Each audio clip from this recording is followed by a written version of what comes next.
Francine has been downgraded to a tropical storm after making landfall as a Category 2 hurricane in southern Louisiana.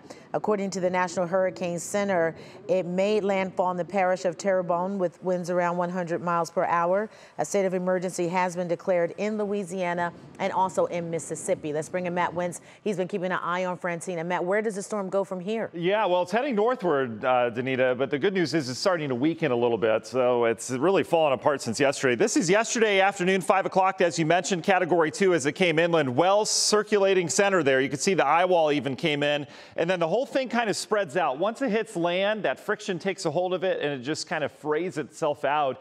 And it just produces a lot of rainfall, and the winds start to come down. And so as of right now, that center circulation heading up through areas of southern Mississippi. It'll eventually get to northern Mississippi and western Alabama later on this afternoon. But you notice the moisture with this, it's all north loaded. Everything on the north and the east side of this, there's nothing on the southern end. That tells you dry air is starting to come in as well. And anytime a hurricane hits land, it does start to weaken a little bit. But still some heavy rain and a flood threat from Mississippi, and then eventually getting up into Alabama and Tennessee. So latest on Francine right now, tropical storm, 45-mile-per-hour winds, still moving northeast at 12. That's pretty good movement for a tropical system, but that movement's really going to start to slow over the next couple days. In fact, by tomorrow, it barely moves up towards Memphis. You may be able to walk or run faster than that, and that slow movement is going to cause those flooding issues for areas down towards the south. But for us, we've got this really strong high pressure. It's been providing this beautiful weather. So typically, if we didn't have the high, all this moisture would come up into the Ohio Valley, but it does not. You see, as we go through Friday into Friday night, this system stays well south of us.